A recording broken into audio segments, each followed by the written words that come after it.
Welcome to Magic Arcanum. I'm Ryan Gomez. And I'm Nicole Bolas-Verde. And we're so glad you're here because it's coffee time. Oh yeah, still good. Still really good. Still very good. All right, so this is our second ever episode of Cards and Coffee. It is the laid-back, casual, chat-em-up style Arcanum brought to you by our friends at Many Worlds Tavern. They were really happy with our first episode, wanted us to spread the cheer once again. So let's start by talking about them. Many Worlds Tavern. They are an online coffee retailer. You won't find their awesome stuff in stores. You got to go to their website, and I'll just cut to the good part right now. Use our link in the description. You'll save 10% on your order if you're one of the first 100 people to do that. Why would you want to order from them? Because they are coffee for game nights. They're all about the nerd culture. Every time you buy coffee from them, it comes with these cool little trading cards that has the stats of the coffee. They have fun names and flavors like Dragon's Nest. That's what I'm drinking today. And every time you make a purchase from them, every bag that you buy, whether it's the grounds or whole beans or whatever you like, they make a donation to a gaming-related charity. So really cool product.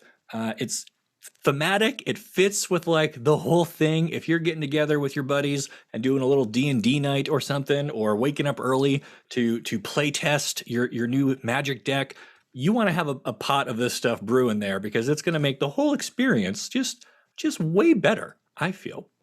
Absolutely. And even though they're sponsoring these shows, I went ahead and I ordered myself some coffee and a shirt from their website just to see what that was like.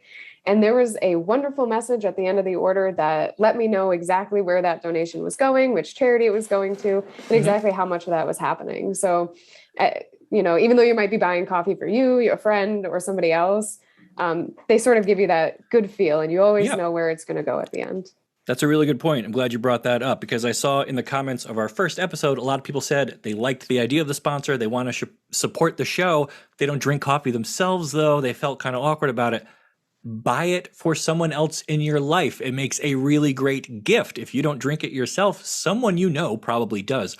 And coffee is one of those things that you don't think to like treat yourself to, which makes it an awesome thing to get for like a birthday or, holidays are coming up and, getting some of this in advance can really make those kind of get-togethers even more awesome. So even if you're not the one who actually drinks it, but you're having people over, you want to put out, a good spread, or if you're going to be going to a game night or something, everyone's going to bring chips, everyone's going to bring, pizza. Be the person who shows up with the really fantastic coffee, and now your gaming night is going to go way longer. It's the difference between one more game and I'm going to head out. You don't want the fun to stop. So get some of this, even if you don't drink it yourself. You will find a use for it, I promise. So hit that link down in the description for Many Worlds Tavern. Be one of the first 100 people. You get 10% off your entire order. And you're donating to charity, gaming-related charity. That's amazing. All right. Enough about that. Let's keep things moving forward here. I wanted to add a little segment to our show called What Games Are You Playing? It's a really, really, really great name. What games are you playing? So in addition to Magic, which Nicole and I, eat, sleep, and breathe, we play Magic all the time. I'm sitting here shuffling the Many Worlds Taverns cards in my hand just because I'm going to put those down. We love to play other games as well, and I thought I would devote, just a few seconds to talking about what else we're playing right now. Do you want to go first on this one, Nicole, so I can take a second and enjoy some of my coffee down here? Absolutely. So for me, if I'm not playing Magic, which consists of Arena these days, I'm typically still at my computer. So after a long work day, I'll sit down and I'll pull up Minecraft.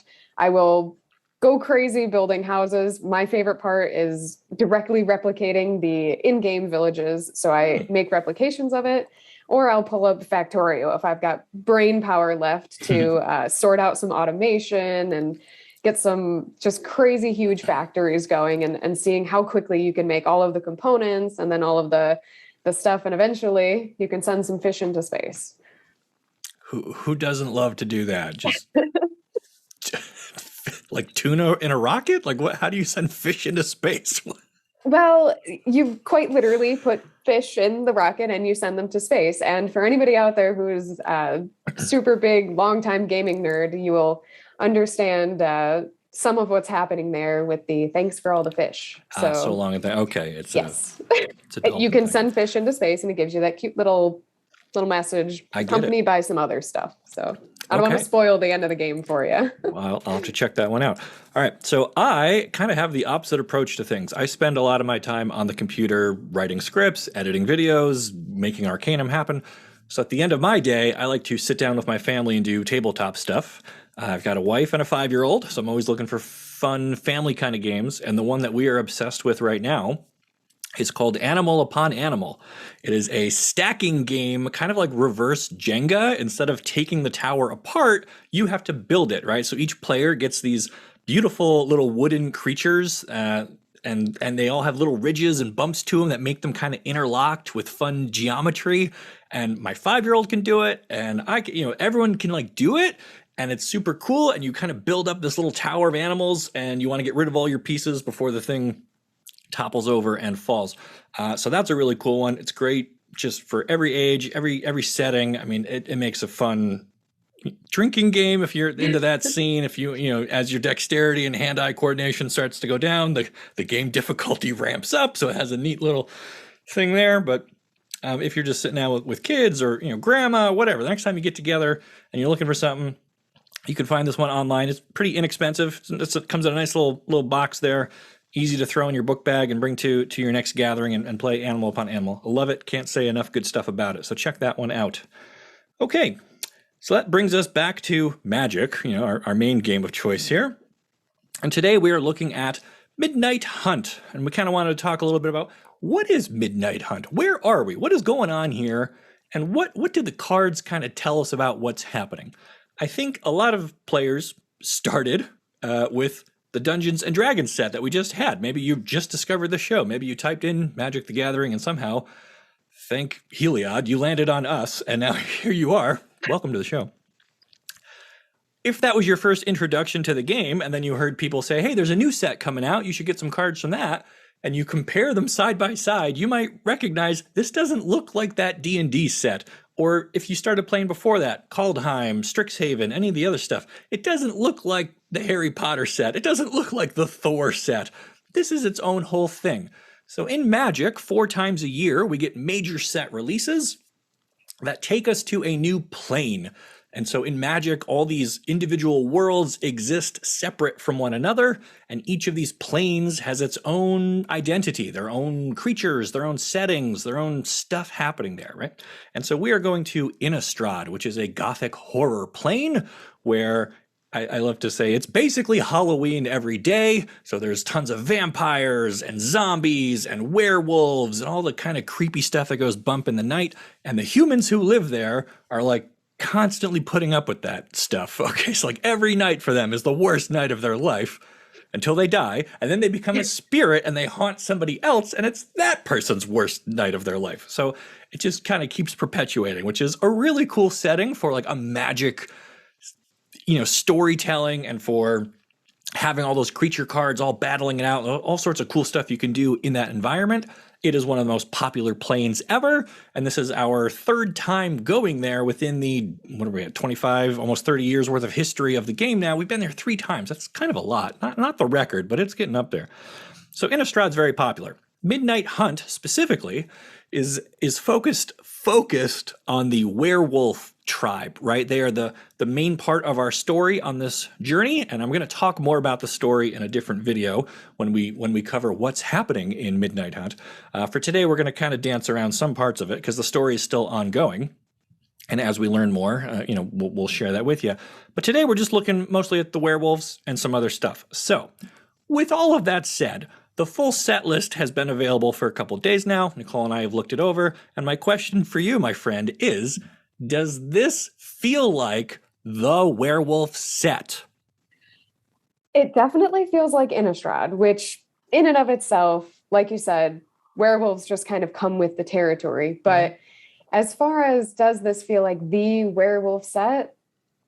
Not quite, in my opinion. I would say werewolf are they all?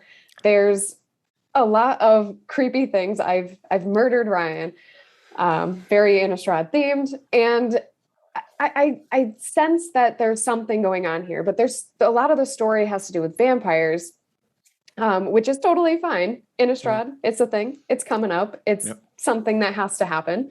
But with, what was it, 19 werewolf creatures and 15 vampire creatures, it's mildly hard to tell the difference there. Right. Now, you mentioned earlier there's tons of cards that reference the werewolves, but you would think the actual werewolf creature type would be the highlight here. And that 19 includes all of the transforming and whatnot. So there's not a lot in comparison to vampires, for example, kind of competing for that, lead there, but their tribe is not, way ahead of the other tribes. It is still pretty balanced.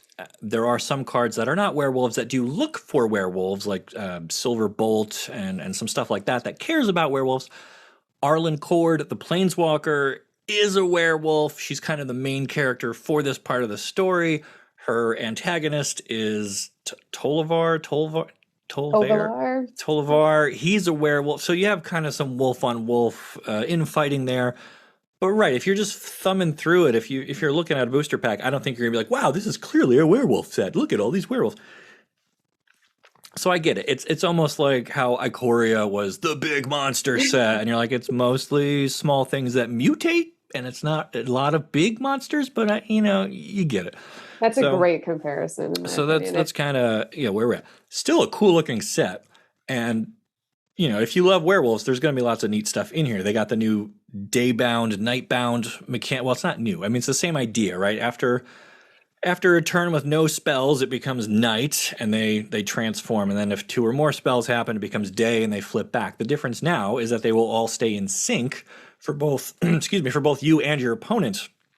Because now, whenever it's nighttime, they're all on nighttime mode. Even if they just came into play that turn, they will enter the battlefield in night mode rather than waiting for another night to happen, which always kind of felt weird. If you had a night flipped werewolf and you played another one of the old ones, it would be day and night at the same time, and that didn't gel. So they've kind of fixed that, which is neat.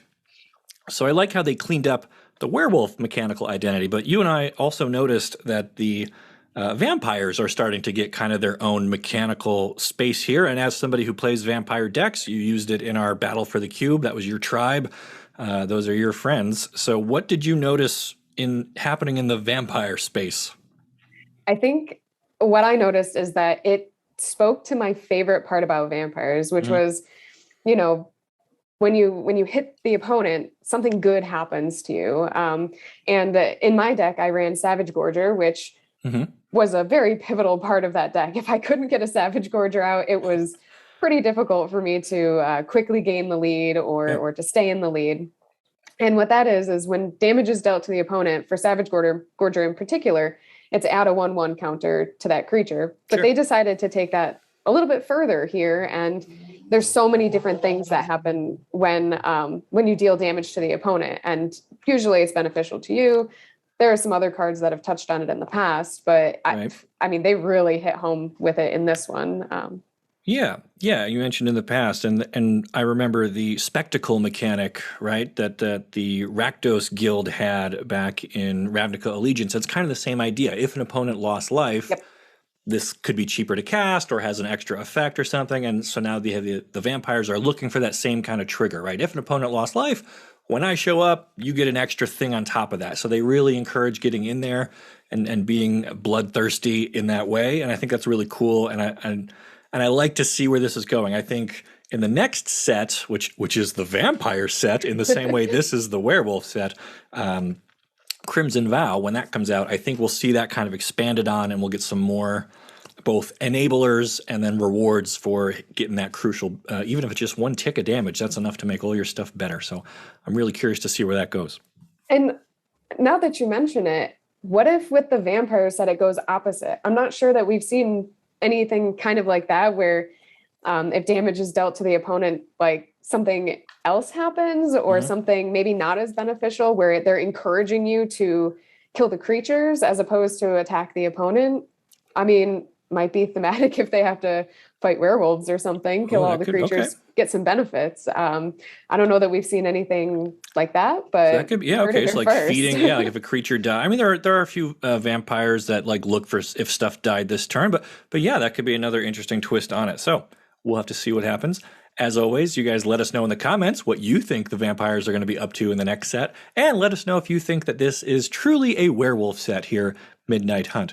We're going to move on to talking about some of our favorite flavor text on cards in the set. So in addition to cards' names and art, flavor text is the next best way to understand where we are, what's happening, what's going on in the world. And so throughout the history of Magic, there have been up and downs in flavor text. Early on, they would quote like actual books from Earth and like poetry and like weird stuff that like didn't really fit, but they just wanted to fill up the bottom of those cards, right? And now we've kind of gotten a lot better at that, where everything references in-game events and characters and whatnot. So we picked a few of our favorites, and we're going to kind of just roll right down the list here. And I'm going to start with my first, and these are not like in order of coolest flavor text. I just grabbed 5 that I really liked. So first, I have Oddricks Outrider, or Oddricks. I've heard it pronounced both ways. I don't know if it's Oddrick or Oddrick. To me, Oddrick sounds more Innistrad, Gothic, Oddrick, that kind of guy. Yes, I like that. So Oddricks Outrider says, terms like Safe Route and Cleared District are a source of dark humor to the Cathars who patrol the ruins of Thraben. That one really caught my attention right away because, it references the events that happened in Shadows over Innistrad and Eldritch Moon, which we haven't talked about yet, but that episode will be coming out soon, where I'm going to go over what happened in that whole block. In short, though, Thraben was the site of the final showdown between Emrakul and the Eldrazified citizens of the Plain, and Liliana and the Gatewatch. Liliana raised a massive army of zombies to help fight against the Eldrazi horrors, but then when everything was done, she just pieced out of there and left all those zombies behind. And so now that whole city is still like just plagued with zombies. And so there's patrols that have to go in there and try to like reclaim the city. Like their day is not done. Usually in like in an action movie, the hero wins and then everybody goes home and it's like, who has to clean that up, right? You never really get to see what comes next. This is cool. That's why I like this flavor text, because it reminds us all that stuff happened and they're still dealing with it. We got to jump around and go to other planes and forget about it for like 2 or 3 years, but they've been mopping up the same zombies this whole time and they're tired of it. Yeah, that really doesn't seem fair. Liliana waltzes in, I helped, and then leaves. Right. It's Thanks for saving us, but you left all of your brain dead, ghouls behind, and they're eating grandma. And now what am I going to do? So I thought that was kind of neat that they did not forget what had come before. That was one of the big criticisms for Battle for Zendikar, right? Because they didn't mention... Or I'm sorry, not Zendikar Rising, the new Zendikar set, didn't mention a lot of what had happened in Battle for Zendikar or Oath of the Gatewatch. The references to the Eldrazi were very, very minimal, and you'd think that they would still be like dealing from that, and it didn't really feel like it. This time, you can definitely see the impact of the previous visit to the plane. Do you want to take a turn and do one of yours here while I take another? Sure. I have one on my list that is actually mildly related. I think the flavor text on Morning Patrol is both heartbreaking and heartwarming at the same time. Okay. So this is a transforming card. So it's got 2 flavor texts. And on the front, it features the patrol with their dog. And it says, "It's creepy out here, isn't it, boy? I always feel like someone's watching us." So she's speaking to the dog and, there's somebody's watching. Yeah. When it flips, she turns into a spirit and the dog is still there. And she then says, "You could see the spirits all along, couldn't you? Well, now I can too." And so it both speaks to, this dog obviously was able to see the spirits this whole time and probably was barking up a storm. Anybody who has a dog knows that. Sure. That's a very common thing. And this it touched my heart as a dog person that she's still there before and after, and, how the spirits interact with the world even. Yeah, that's a good one. Good find. All right. So my next pick is Ritual of Hope. So I mentioned earlier how on Innistrad it's basically Halloween every day already. So then I realized that they have the Harvesttide Festival, which is basically their version of Halloween. So what does Halloween look like on a plane where it's already Halloween every day? You don't dress up as scary stuff. You become, well, tonight we can be anything, like it says in the flavor text. They don't have to be scared. They don't have to be humans hiding in the basement with the cellar door locked to keep the zombies out. It's their night to sort of reclaim the night, and they can become whatever they want. It looks like they still do costuming. They put on, different adornments, but they're more like they're replicating nature, right? Maybe they're going to be stags or deer or their favorite bird or something that makes them feel inspired, right? No one's going to be going around dressed as a ghost or a goblin or whatever. They're going to be more uplifting. It's kind of the inverse of our Halloween, because for them, every day is already Halloween. So on Halloween, they treat it more like, I don't know, Easter or Christmas or some, and some other holiday where it's a little bit more cheerful. Whereas we have like every day is like that. And then like our Halloween is like, ooh, spooky. For them, that's like Tuesday. So yeah, so I thought that was a neat kind of twist, flip it around there. That's pretty cool.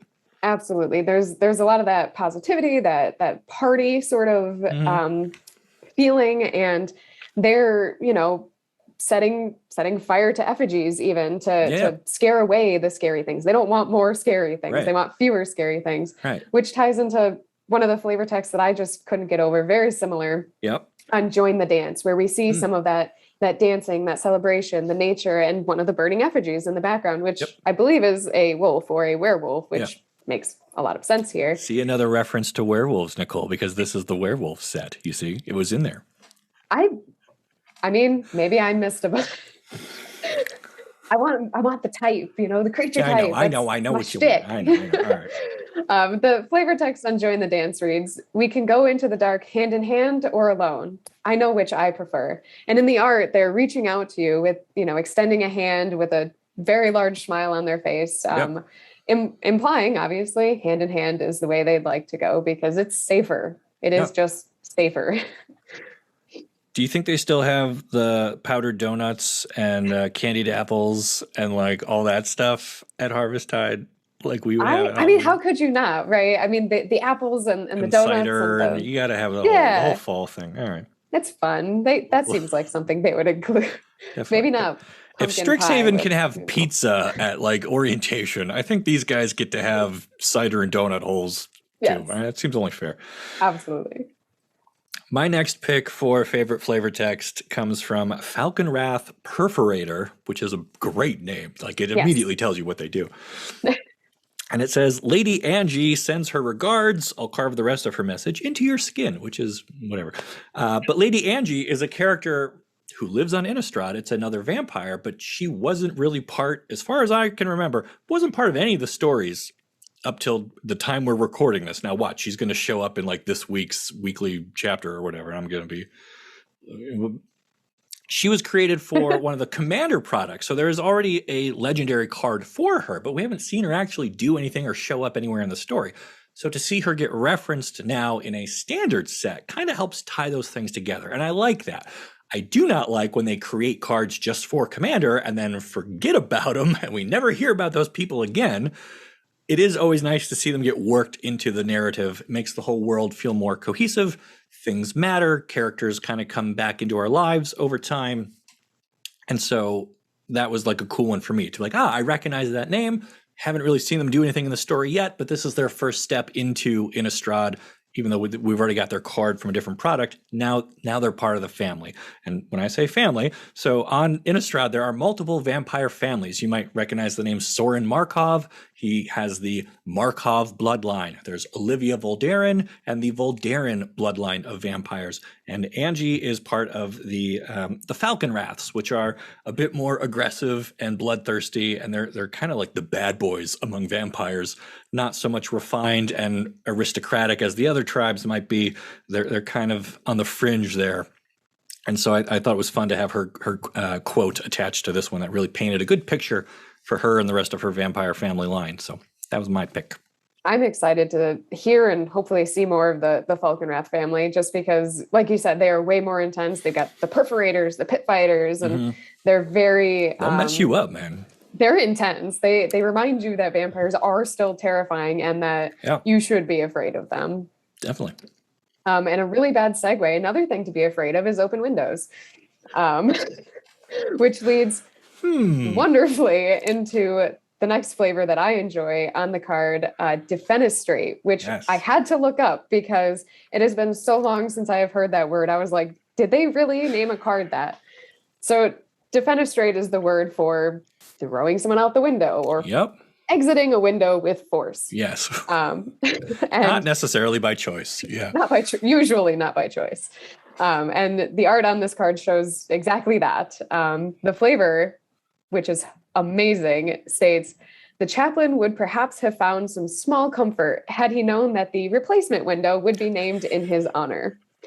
And to think death by defenestration being thrown out the window could somehow be... Of all the things that can kill you on that plane, a fall from like the third floor of a chapel has got to be... Oof. It's kicking them while they're down because, you know, like they're suffering every night. And this chaplain just, you know, had a extra rough day, I guess. Right. Finally come somewhere you think it's going to be safe. You're going to get your prayers done, and then out you go. That's brutal. Did we see the replacement window? Did we get any images in the set of this window? Besides this card, I'm not sure that I know what that's like. Did they do stained glass in his honor, or did they just say, hey, that window, that's chaplain window? We'll have to go back and check it out. Maybe in a future product, that'll be one way that they relate it back. They'll have in Crimson Vow. Hey, the new window looks great. It'll just be like, hey, when did that go in? Oh, last week. Did you hear about the chaplain? So that'd be in Crimson Vow. Maybe there is like a chaplain's window, some like 1/1 white human like window mason, and he's just like putting it up, and he's like, and he creates artifacts. Right. Tap to create a window token, right? Oh boy, maybe. All right, goof. I got for my next one, Mask of Grizzlebrand, which just simply says the legacy of evil lives on, which is kind of a fun nod back to Undying from the original Innistrad block, where that was a whole mechanic where things just wouldn't die. And Grizzlebrand was a major threat in that first story arc. Avacyn fought him. They got locked in the Hell Vault together. He got out. She got out. Liliana found and killed Grizzlebrand, and you kind of figure that's the end of his influence. But again, they are bringing back stuff from the past, which fits with the whole flashback and everything that Innistrad has going for itself. I love when they reference stuff from the plane's own past. And a demon as powerful as Grizzlebrand, even if he's dead and gone, there were cultists, there were people who were following him. There was all sorts of stuff connected to his legacy. And so seeing that still represented on a card, again, makes me feel like this place is old. It has a history. There is stuff going on here beyond the Gatewatch shows up, saves the day, and leaves, right? That's what I'm saying. Like all that stuff that builds that world up. That's why this is one of the most loved planes in the whole game, because it has that, history and context to it. And this card, I think, even with just a short line of flavor text, really sells that whole idea really, really well. Absolutely. I think this card was previewed not in English. And when I saw it go up, even non-English, I immediately knew that's Mask of Grizzlebrand, Grizzle Daddy, as I like to call him. Big Grizz. And it threw me back to, I love to draft vintage, and Grizzlebrand's probably the card that got me started learning how to play with my graveyard, because I was always one of the persons that goes in the graveyard, you're throwing it in the trash, it's gone. You don't get it back. But Grizzlebrand's a great way to start playing with that mechanic and figure out how it works. And if you're gonna cheat something back into play out of the graveyard, it's gotta be him, right? He's it. He's the dude.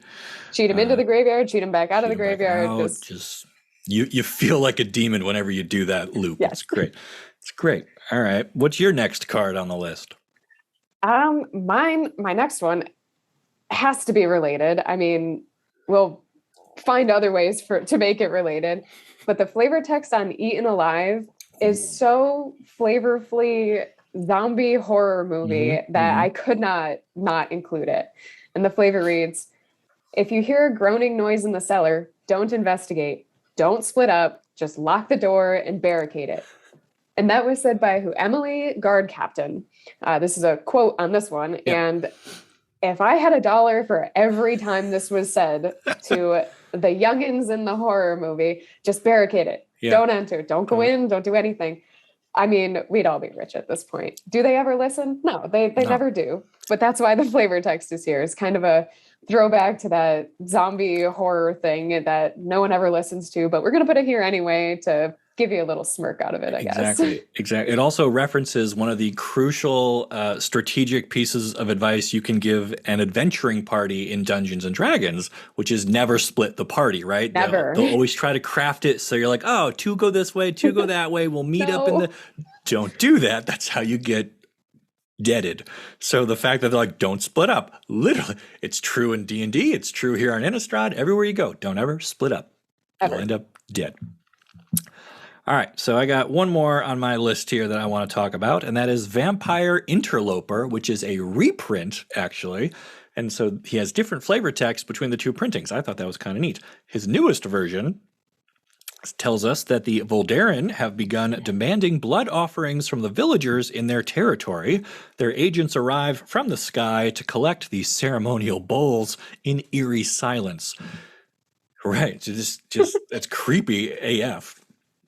But we'd mentioned the vampire groupings before, and the Voldarens, led by Olivia Voldaren, they were kind of the heroes in a way for the previous visit to the plane. I know the Gatewatch showed up and really saved the day, but had Olivia and her bloodline not stepped in to the fray as well, it's possible things would have gotten way worse for Soren and everybody else. So they were, in a way, kind of like the humans wouldn't be alive without their intervention. And I think that's what this flavor text is alluding to, that now they're saying, hey, because we saved all your lives, you now owe us like a gallon of blood every night. You know, figure out amongst yourselves where it's gonna come from. We're just gonna send somebody to pick it up. And if that's too much for you, we'll just swoop in and kill all of you, because we could have done that at any time. So it kind of sets this uneasy, like, hey, thanks for saving us.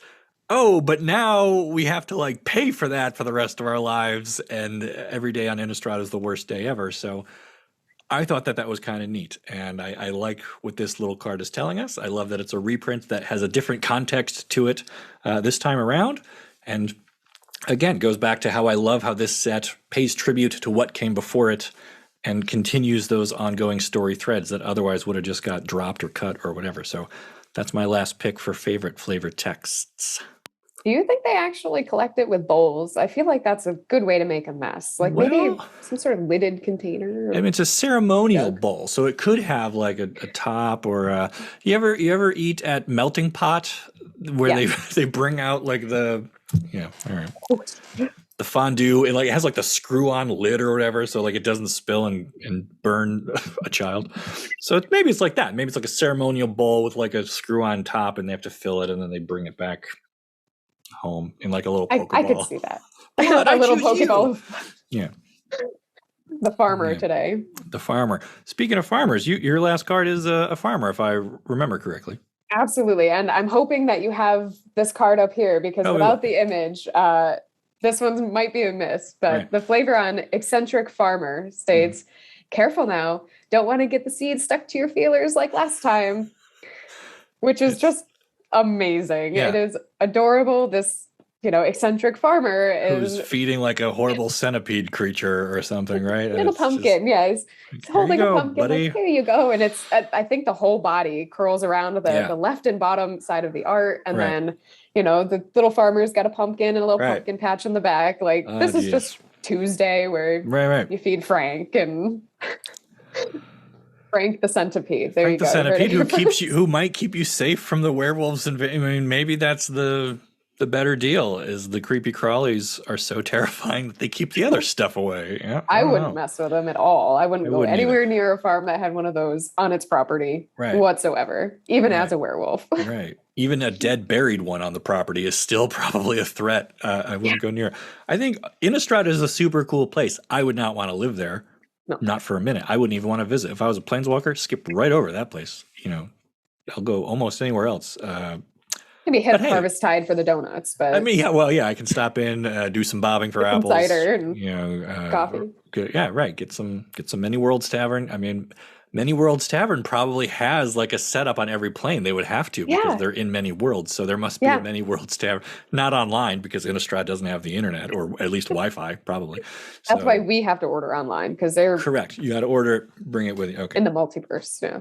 Yeah.